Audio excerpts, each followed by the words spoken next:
Listening to your aunts and your great aunts who are 10, 15, 20 years older than you, and they're still living life, and you're looking at them going, wow. I remember saying to my aunts, my great aunts, I hope we're still doing this in 20 years. And one of them looked at me and said, Connie, I'll be 90. And that was when I walked away and decided to write cards. And I think, as you know, we talk about writing and why we write. I think it's to remember. I think it's to remember our people, our stories, because how else are we going to know? Especially now. We're in such a digital, quick age now.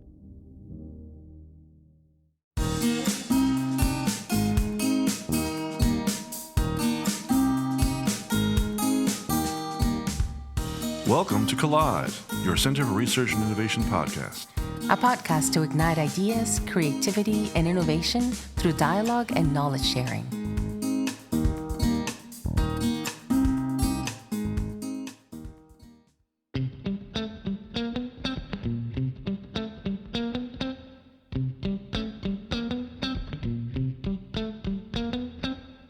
So welcome to this episode of Collide. Today I am sitting in our sort of makeshift studio, and it is the first day of spring. We were just talking about that with our guest today. I am delighted to welcome Connie Boland. She's here to talk to us about her experience as a writer. I'm also here with Mauricio, who is our technician and co-host today. Mauricio, how are you doing today? Oh, I'm really good and really excited about this interview. Yes, and excited about spring, maybe, hopefully. Oh, yeah. It feels so good to have some sun around. Yes, yes. Yeah. So, Connie, welcome. It's great to have you. You were recommended by Andrew Testa and Thomas Halford, who told us, they let out the secret that you are publishing a book with them. But I want to welcome you. I want to hear your story. How are you doing today? I am a little nervous. Mm-hmm. I was a newspaper reporter in my first career for 10 years and then a freelance writer. To be on this side of the microphone Yes. is very different. Yes. I got to say, it gives me a whole new perspective for the people I would interview and for my characters. Because in my writing, to go full circle, I interview my characters. Okay. Before I sit down to write. So I ask them, anywhere from 30 to 40 questions. Mm-hmm. So now I kind of figure, okay, now I remember how my characters probably feel as they're being interrogated. Okay. It's kind of like, yeah. Okay. Oh, it's I different. want to hear more about that. Okay. So you're a writer. I am. And can you kind of walk us through what it is? So what is being a writer for you particularly?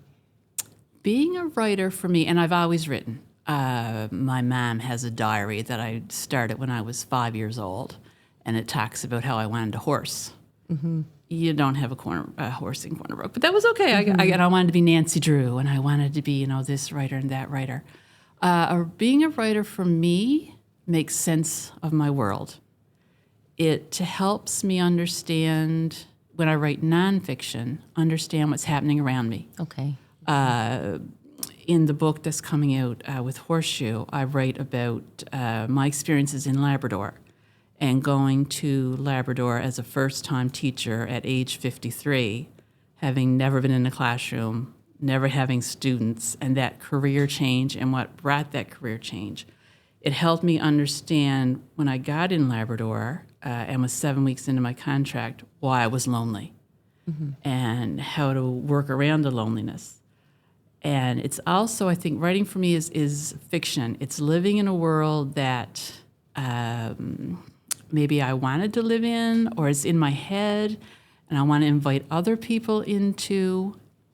It's creating worlds that don't exist in fiction and being able to bring them to people and sharing. I love to share stories as a storyteller, and I love to bring that to people and hope that they get the same joy or to ask questions. I love it when I write something and I have such, in my head, I see the story and I present it and somebody reads it and it's a whole different way of looking at it. Sometimes it'll be something that I thought was serious and they'll start to laugh because the character was funny and I didn't see that.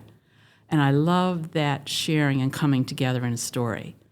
So I'm hoping when we launch the book and I do a reading for people that they take away not only what I see, but their own messages, their own journey. I think writing takes us on a journey. And to be privileged enough to take people on the journey with me is very cool. I really get a sense when you talk about your writing, I get a sense that there is almost like an otherness between you and your creation. Am I correct in that? So you talk about interviewing your characters. And always. How fascinating is that, right? So how is writing apart from you, like a part of you and apart from you? I don't know if it is ever apart from me, because I don't know if this is everybody's experience or not, but I only recently learned that not everybody hears the conversations in their head when they're reading sometimes, and I do. And so my characters, it's almost like having imaginary friends. So yesterday I was just doing some edits for my novel, and the characters were here. They kind of sit on my shoulders. So they become a part of me, and I think they're always with me. When I go for walks, there's usually an idea in my head that turns into a character that turns into the person walking with me. So I don't know if they're ever apart. I think you dream it, you live it, you They're wake with up you. and they're with me. You carry There's- this. Yeah, it's a Yeah. big crowd sometimes. Yeah. So It's in a pretty way, crowded. it's almost like something is born out of your experience, but it is also other, right? It is.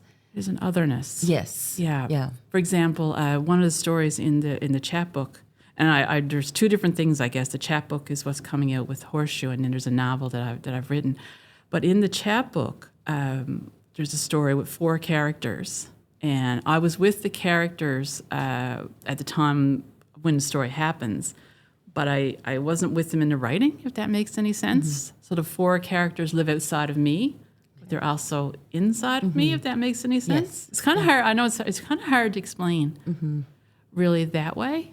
Yeah, but I like that sense that the writing almost takes a life of itself. It does. Right? Like a life form.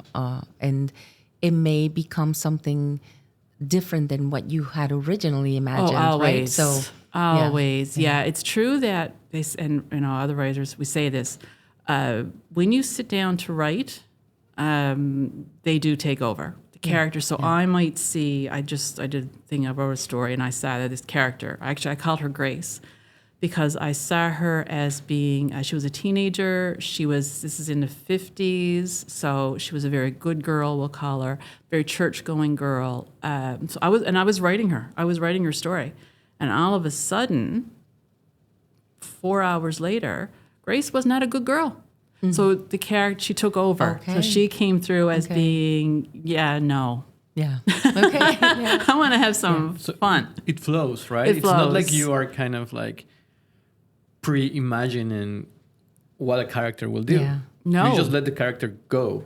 I let her go. And just if he or she suddenly just change their personality, you let it go. I let her go. And it's funny because in the interview that I did with Grace before we sat down to write, she answered the questions as I saw her. So she said, yes, this is me. My favorite color is blue. My hair is blonde.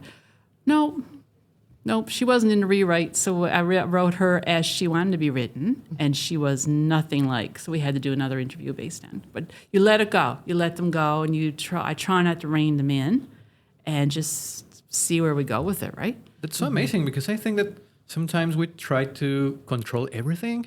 Like sometimes we're trying to predict things and to do things with certain deadlines. And we're always so stressed about what's going to happen.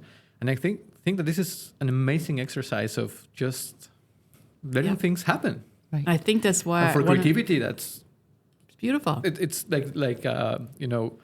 like gasoline for a fire, right? Like Yes. letting things just happen. Yeah, and I think it's an outlet because in my work life, obviously, you get up, you go to work, you have deadlines that you have to meet, you have students you have to teach, I have contracts that I have to make.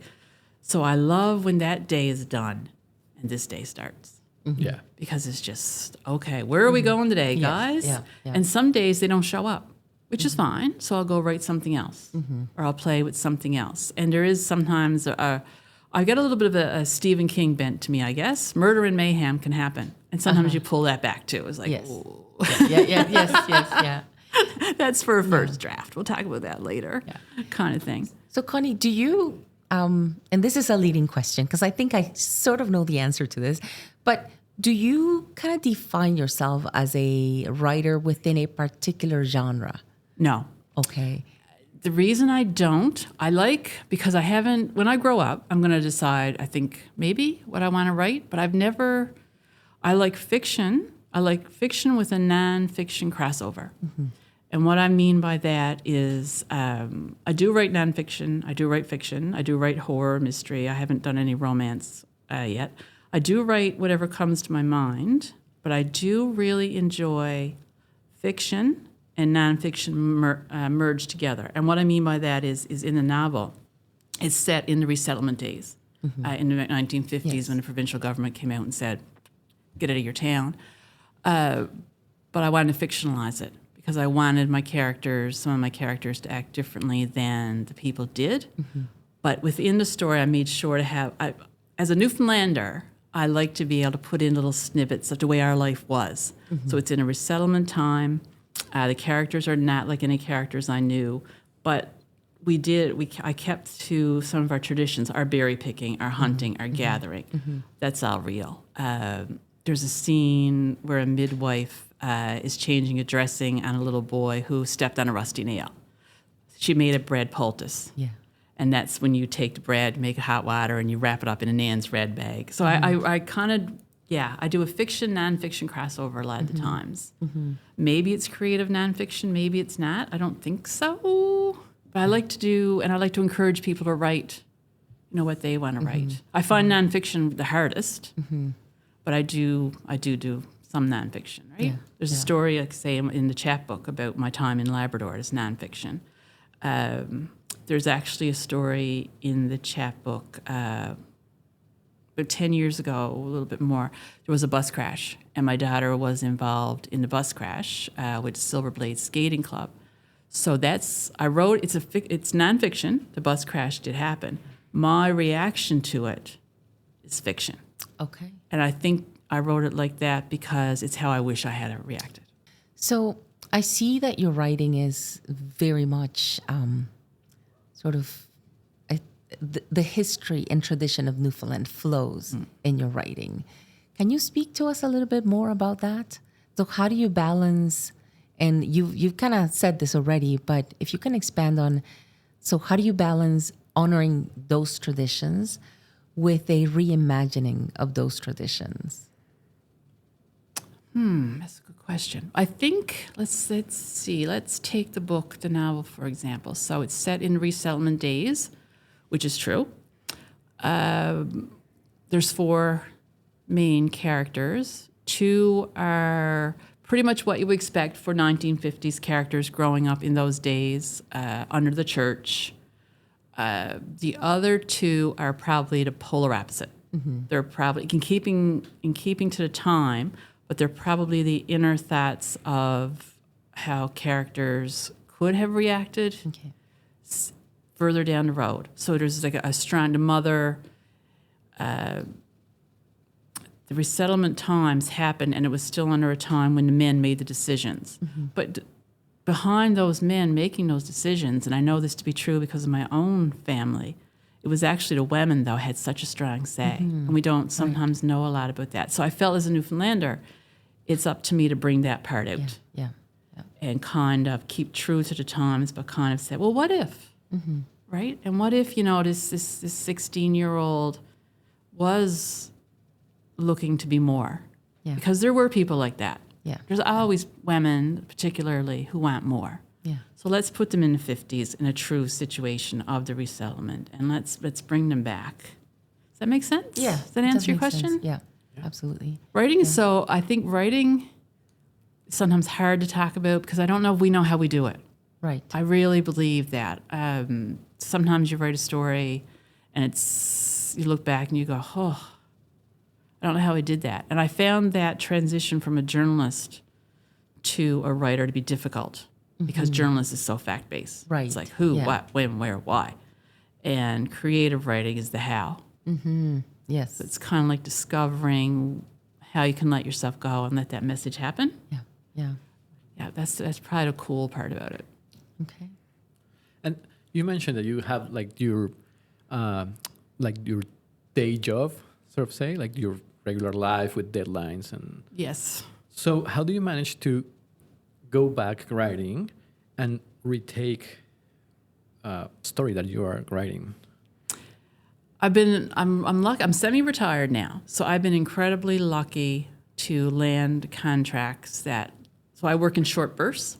So I'm working on a contract now that ends in a week, and then I start another contract in 2 weeks, and I work for 11 weeks. I find it hard to do both, to turn off the work and then, go back to my stories. I can do it in short bursts. Like I would probably work like an 8-9 hour day and then write for a couple hours, maybe. I find it hard to transition, right? But because I work contract work, I have all this time, Yeah.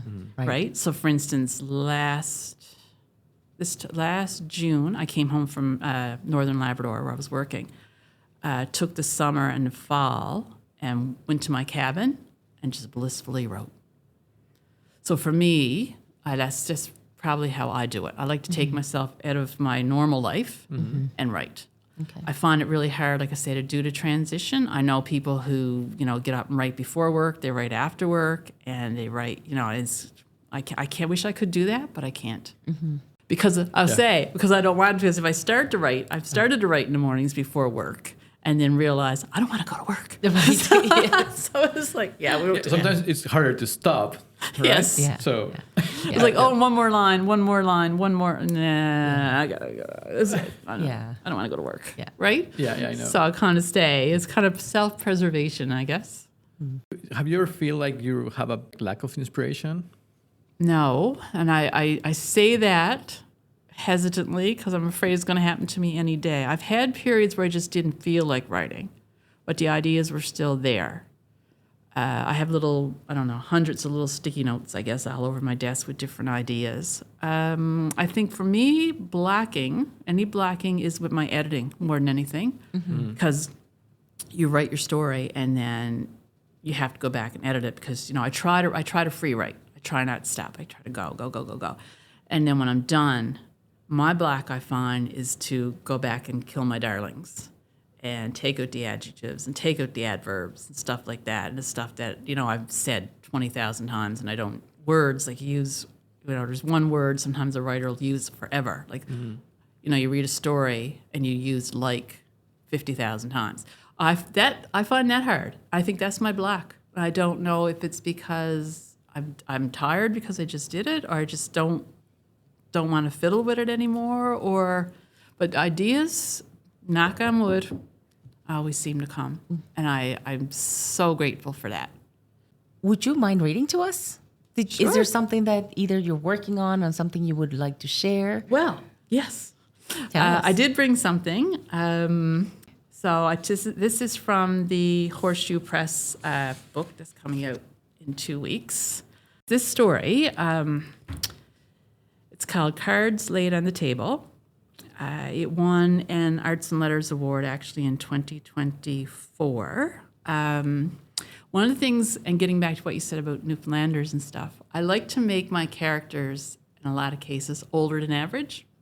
So this story takes place during a girls' weekend. It's in a cabin on an island. The girls there's 4 girls. 3 are in their 70s, and 1 is in their 50s. Okay. And they're great aunts and cousins that are all related. They're all, this is their annual girls' weekend. So the biggest piece of furniture in the cabin was the kitchen table, carved from juniper by Daphne's grandfather, who needed somewhere to feed his 14 youngsters. The table sat under windows that looked out onto the ocean, and every scratch and stain told a story. When everyone had settled, Florence pushed the cards at Jane. Your deal. Not likely. Dot reached over and hauled the pile of cards in front of her. She split the deck then showed the girls a bottom card. Queen of Hearts, she said. That's me. Really, Florence said. There must be a story in that. Christ almighty, are you blushing? Dot's cheeks were as red as the letters on Jane's sweatshirt. Behind her bifocals, her eyes glowed. She raised her glass and swallowed so deeply the sound drowned out the hum from the generator tucked inside a shed next to the cabin. When did you take your ring off? Florence was staring at Dot's raised hand. You met someone, Daphne said. At your age, Jane added. Good for you. It's not good for her. Florence pushed back her chair. Her thighs bumped the edge of the table. Beer, wine, whiskey slashed onto the surface. The air smelled like a country and western bar. Who is he? Dot reached inside her blouse and pulled out the silver chain she wore around her neck. Your brother is the love of my life, and no one will ever replace him, but he's been gone for 10 years. For a few minutes, wood crackling in the stove was the only sound in the cabin, and then Florence leaned across the table. I'd like to meet her, she said, touching the ring. One of these days, Dot promised. Now, for the love of Christ, can we play some cards? Wow. So that's part of Thank a you. bigger piece. And it's in the chapbook in the book, and it's based on my 4 aunts. Oh, okay. And things that women get up to at 70 are no different than the things that women get up to when we get together when we're 20, 30. It just Yeah, takes a little bit longer. That's awesome. The whiskey Okay. flows and the cards flow and the stories flow. And I think in this case, we have a character whose husband is dead for 10 years. But you know what? She's now in a same-sex relationship, and that's where her heart always was. So I think it's, as writers, we got things to say. Yeah. And we're, I think, gifted and privileged to be able to say them. Yeah. Yeah. And bring those things out. Yeah. Because why not? Exactly. Yeah. Why not? And I was the younger person at this weekend. So listening to your aunts and your great aunts who are 10, 15, 20 years older than you, and they're still living life. Yeah. And you're looking at them going, wow. And I remember this, at the end of this particular weekend, I remember saying to my aunts, my great aunts, I hope we're still doing this in 20 years.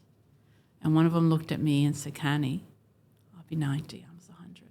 Oh, And that was when I walked away and decided to write cards, lay it on the table. Yeah. And that's how they speak. Hey, Yeah. at a certain age, you just lay it all down there. yeah. That's right. That's right. And I think, as you know, we talk about writing and why we write. I think it's to remember. I think it's to remember our people, our stories, because how else are we going to know? Especially now. I Right. mean, we're in Yeah. such a digital, quick age now. And I have a grandchild grandson who's 11.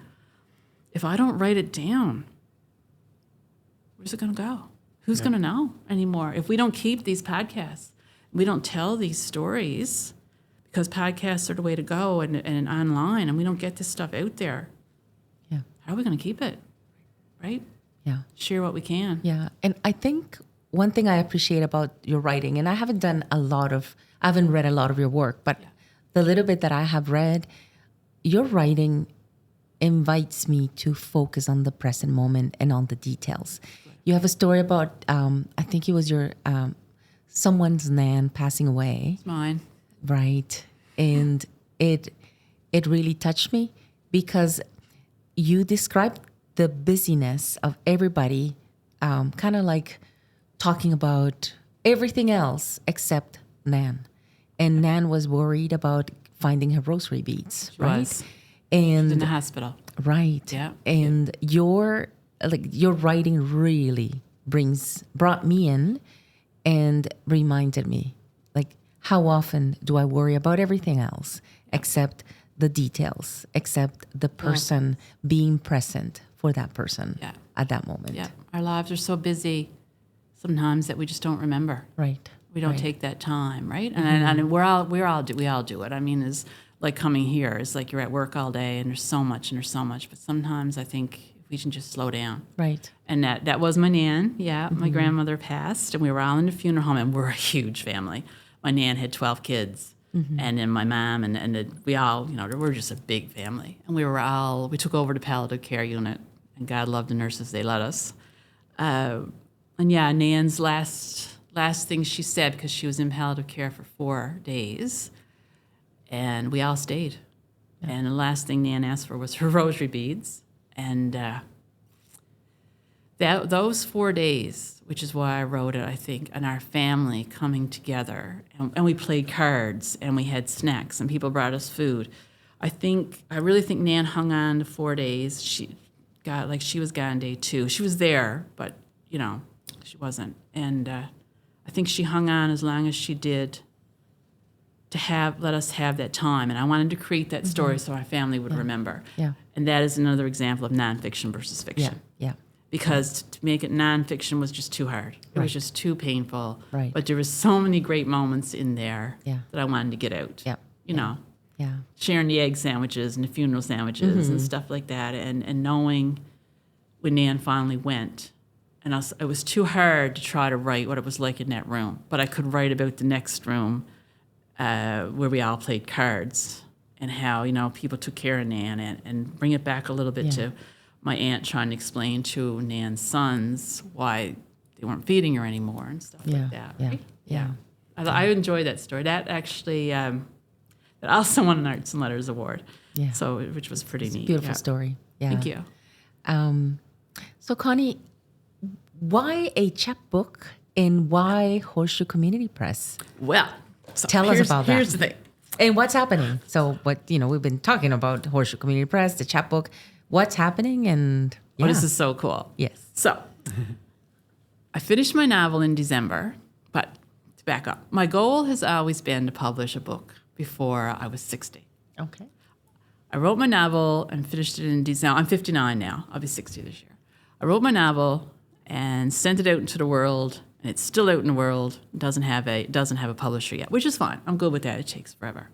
So about a year ago, probably even 2, I don't know, I got talking to the guys at Horseshoe, and we were just chatting back and forth, and I said, I'd love to publish a book. I think Tom said, yeah, great, send us some stuff. And I didn't do it because even though I knew I had a bunch of short stories, with your characters sometimes, or with me, with your characters on your shoulder is also doubt. Mm-hmm. And I had published stories forever. Like, I was a journalist, people read it, it didn't bother me. But in my creative work, I don't know. So I put it off, and I lied, and I told fibs, and I said, I don't have enough work. And I was just scared, was what it was. Yeah. So I guess about a year ago, I thought about it again, and I went back to Horseshoe, half thinking, they'd say no. And Tom said, yes, my God, come on, let's do it. Mm-hmm. So I sat down, I whittled out 6 stories, and he said, what's your theme? And I said, I don't know.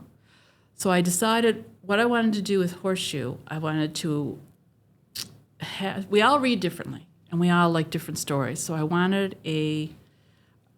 6 stories of different lengths, so that, if you're in the mood today for a 100-word story, I got that for you. Mm-hmm. If you're in the mood for a 4,000-word story, I got that too. I wanted to have something for everybody and different readers, different people. A chapbook is a small book that you can put in your purse. Mm-hmm. It's great like that. You can have a quick read, you can have a longer read, and I didn't want one specific genre. So there's a mystery, there's a bit of murder, there's a nonfiction story, there's a fiction-nonfiction crossover. And when I presented, and I thought, I don't even know if they're going to like this idea. So when I presented it to Horseshoe, they loved it. Mm-hmm. And I've always wanted to hear the question, tell me what your book is about. And the first time somebody said that to me, I think it was one of the guys, and I went, oh my God.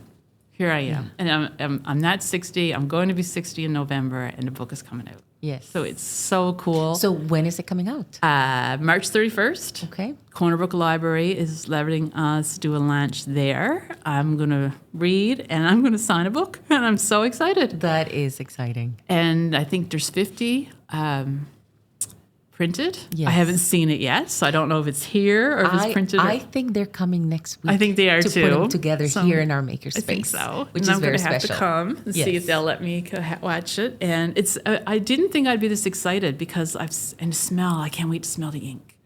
Because back in my newspaper days, you had the ink and you had the paper, and that's something else I think with a book.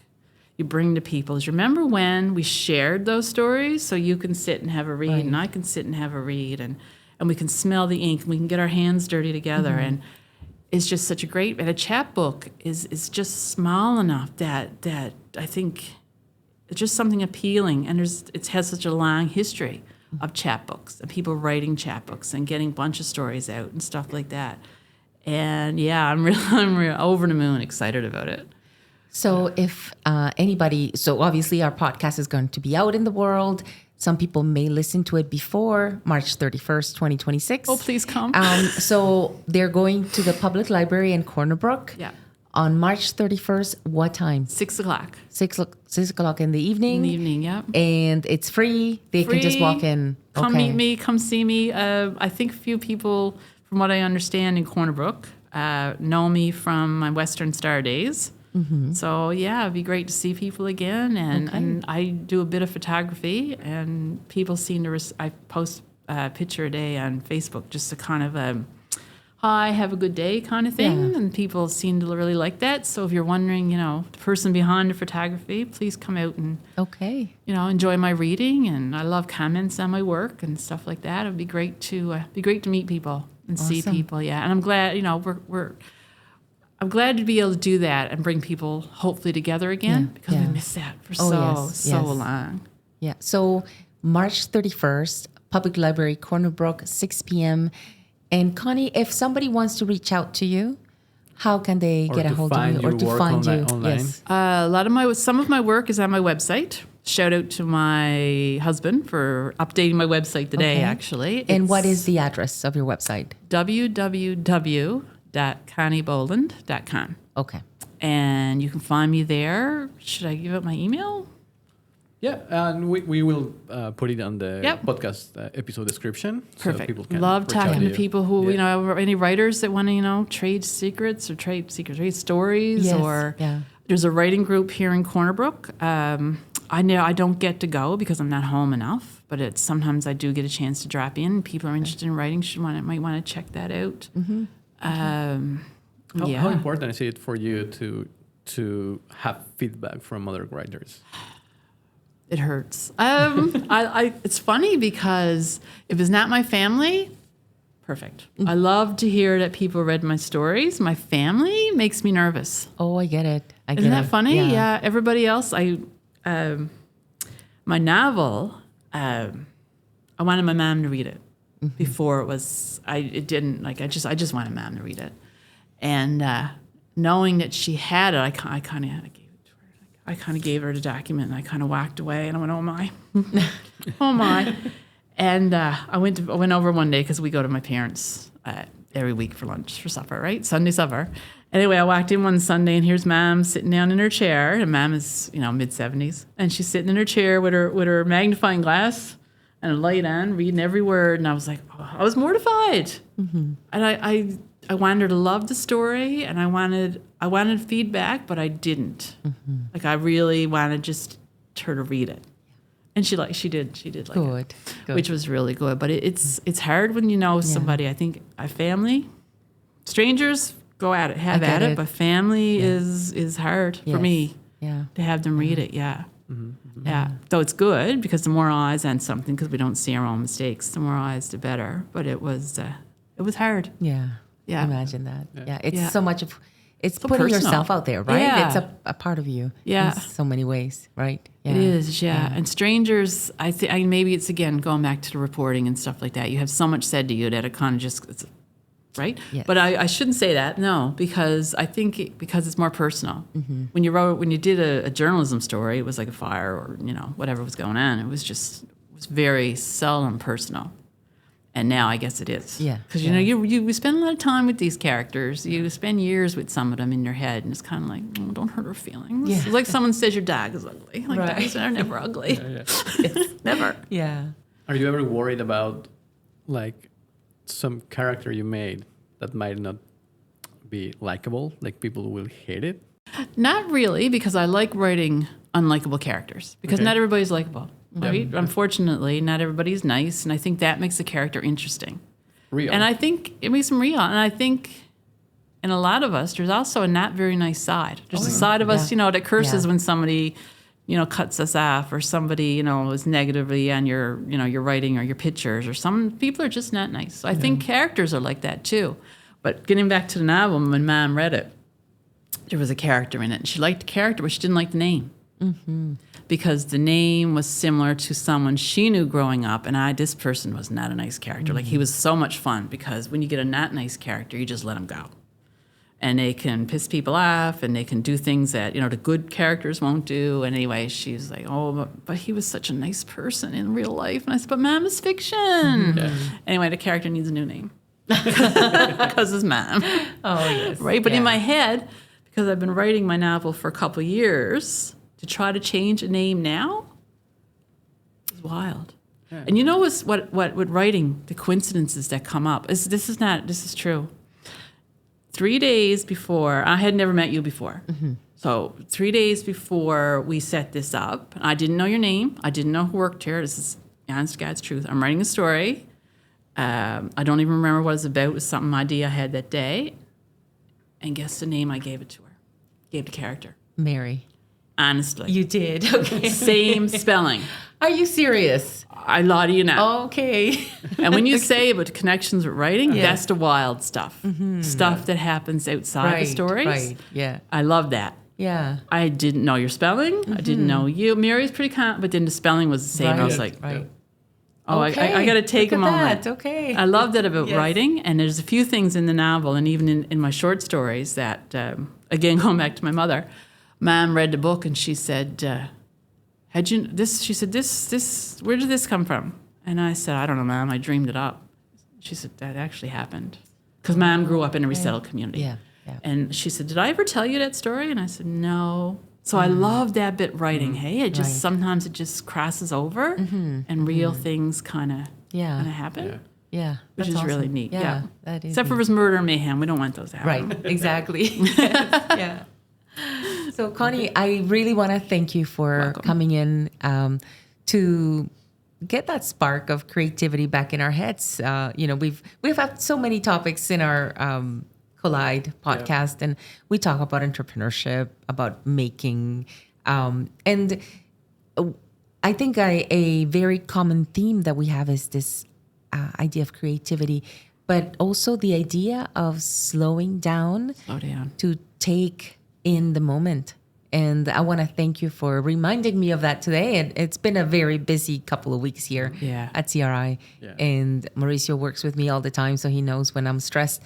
And I have been stressed lately. But thank you so much for reminding us today of that. Yeah. Whether you're writing or whether you're painting or you're drawing or you're out for a walk. It's nice to slow down. Yeah. Oh, can I add one more thing? Yes. So as you know, I teach adult basic education in Nain. That's my third career. I started out when I was 53. And Academy Canada, just found out today, Academy Canada, who I teach with, are going to put one of my books in every campus in Newfoundland and Labrador. Oh, that's lovely. Yeah, so I'll be able to teach my own. I'll be able to teach my own book. That's exciting. So I teach English, right? So I thought that was really cool, so that the stories will live on. That is amazing. Oh, congratulations. Yeah. Congratulations. Yeah, I thought that was really cool. Yeah. Yeah. And I hope, again, if people come out on the 31st, and I really hope they do, and I hope they enjoy it. I hope they enjoy the readings. Yes. I really do. And anybody, on my website or reading any of my work anytime, enjoy. Any questions, any about writing, just ask me. Okay, excellent. Thank you again for being here with us. Yes. And thank you, Mauricio, for co-hosting today. Oh, no, thank you. It's always a pleasure. And thanks for coming, Connie. It's My been pleasure. amazing. This was really good. This was really fun. I was so nervous, and this was really great. Awesome. Thank you. Thank you so Okay. much. See you, everybody. Thanks. This has been an episode of Collide, your Center for Research and Innovation podcast. Generating community and creativity through idea collision.